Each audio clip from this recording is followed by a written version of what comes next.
Have you ever seen someone coming towards you and thought, please don't ask me about my pet? Maybe you turned down another aisle at the grocery store. Maybe you stopped answering your phone. Maybe you avoided a neighbor because you knew that they would ask, where's your dog? What happened? How are you doing?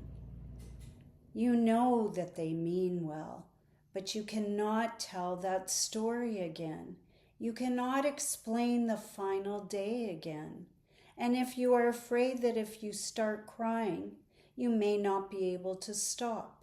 And there's nothing wrong with that, by the way. So you avoid them.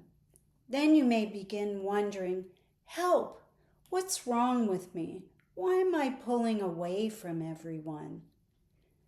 Well, there's nothing wrong with you. And you may not be avoiding people.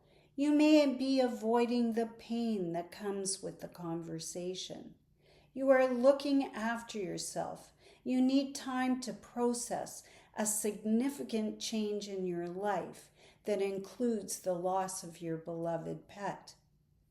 Now, please take heart. This gets more manageable and your social connections will feel less painful. So stay with me, because today I'm going to talk about why this withdrawal happens, how to manage this whirlwind without becoming completely isolated, and a few simple words you may want to use when you are not yet ready to talk. Hi there, welcome to my channel. My name is Joanne Berg. I'm a certified grief educator and a grief therapist. On this channel, your pet loss grief will never be dismissed as just losing a pet. Your relationship mattered, so does your grief and all of your thoughts. A client whom I will call Marion for privacy purposes lost her dog Bailey after almost 14 years together. Bailey had been part of her daily routine, her home, and her sense of companionship. After he died, Marion began dreading the hallway in the apartment building. Bailey had been well known there. Neighbors often stopped to pet him and greet him. Now, whenever Marion left her apartment, someone would ask, "Where's Bailey?" Marion told me I knew they cared about him, but every time someone asked, I had to say that he died. It felt like I was losing him all over again. Eventually, she began using a different exit from the building. She worried that she was becoming antisocial. Does that happen to you? But Marion was not really avoiding her neighbors. She was avoiding the shock of having to announce Bailey's death again and again and again. Now that is an important difference. You may also find yourself avoiding people you know through your dog. Perhaps you used to meet the same dog owners every morning, stop to chat on your walks, or arrange for your dogs to spend some time together. After your dog passes away, seeing them can activate very painful feelings. Their dog may still be beside them while your leash is empty. You may worry they will ask where your dog is, or you may feel that you no longer belong to that group. One client told me, I started walking at a different time because I could not face the other dog owners.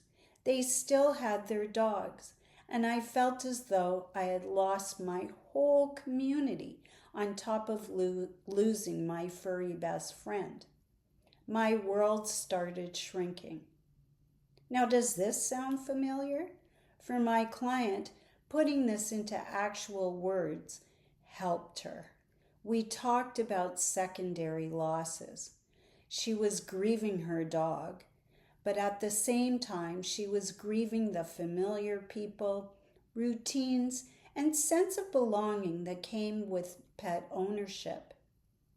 We talked about self-compassion. Avoidance is part of the grieving process. Connection is also important. So you do not need to be so hard on yourself. But we talked about ways that she could feel comfortable in returning to those conversations at her own pace. She started by sending one trusted person a short message. I'm taking a break from our usual walks right now. I appreciate you thinking of me, and I will reconnect when I feel able. A gentle boundary may help you keep the connection without forcing yourself into a painful encounter. After your pet dies, a simple question can open the door to everything you are trying to hold together. Someone may ask, "What happened?" But inside your mind, you may suddenly be back at the veterinary clinic. You may remember the diagnosis, the phone call, the final appointment, the moment you returned home without them. You may not have the energy to revisit all of that in a hallway, at work, or while standing in a store, what the person will say next. Perhaps you have already heard comments such as, "At least they lived a long life." "You can always get another pet." "Are you still upset?" "It was only a pet." Now, research on pet bereavement has found that grieving pet owners can feel distressed by dismissive comments, unwanted advice, and a lack of recognition from others. People often do not need someone to fix their grief. They need someone to understand that the relationship was significant and that this grief is real. Another client, whom I will call David for privacy purposes, lost his cat unexpectedly. When he returned to work, a colleague said, "It was just a cat. At least you don't have children to explain it to." After that, David stopped eating in the staff room. He told me, "I wasn't only grieving my cat, I was preparing myself for people to judge how much I was grieving." That is something many people experience after pet loss.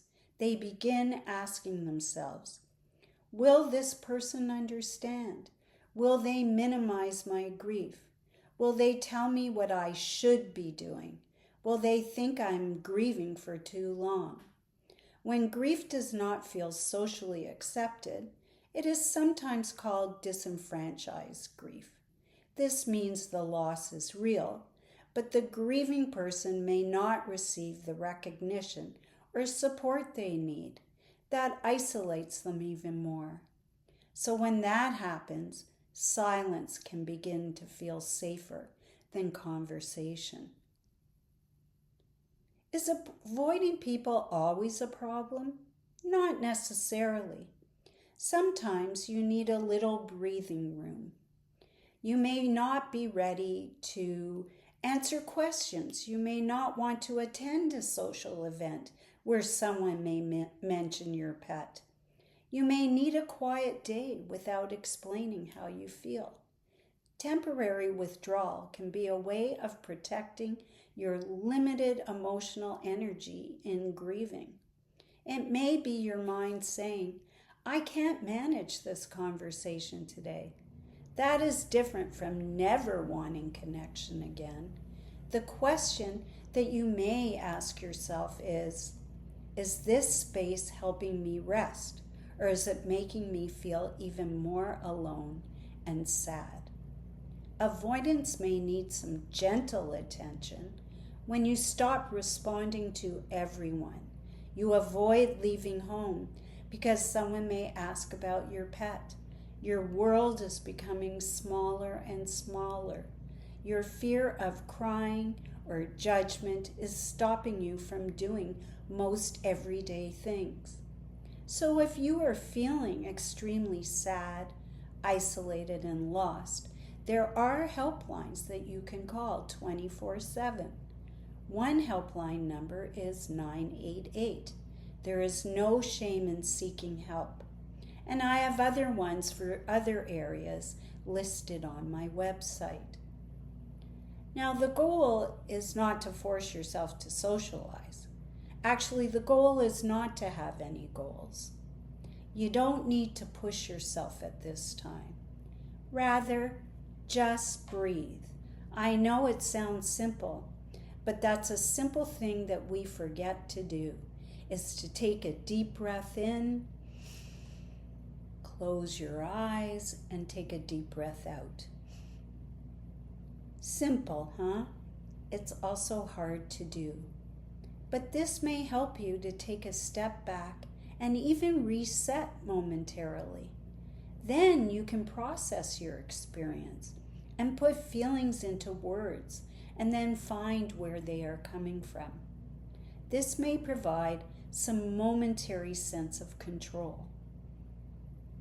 One thing that helped Marion, remember Marion from way back at the beginning, was preparing a simple sentence. She began saying, "Bailey died recently. I'm not ready to talk about the details, but thank you for caring about him. It's okay to be prepared." And that was enough. She did not have to describe the illness. She did not have to discuss that final appointment, and she did not have to reassure the other person. She could acknowledge the loss and then end the conversation. Sometimes the other person may linger because they feel uncomfortable and aren't sure how to end the conversation. They may repeat themselves, ask more questions, or wait for you to reassure them. You do not have to take care of their discomfort while you are grieving. You do not have to make the conversation easier for them, explain more than you want to, or help them to find the right words. You can simply say, "Thank you for caring. I need to go now, but I appreciate you asking." Ending the conversation gently is not unkind. You may prepare yourself, like I said. Some other answers that you may feel are more for you are, "Thank you for asking. It's still very painful, and I'm not ready to talk about it." Or, "I appreciate your concern. I may be able to tell you more another day."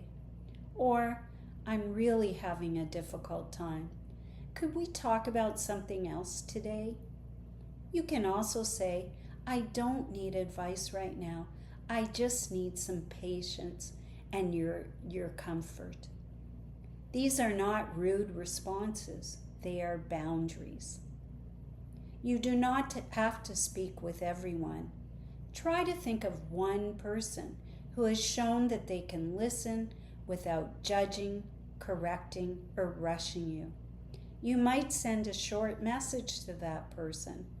"I'm not ready to talk about everything.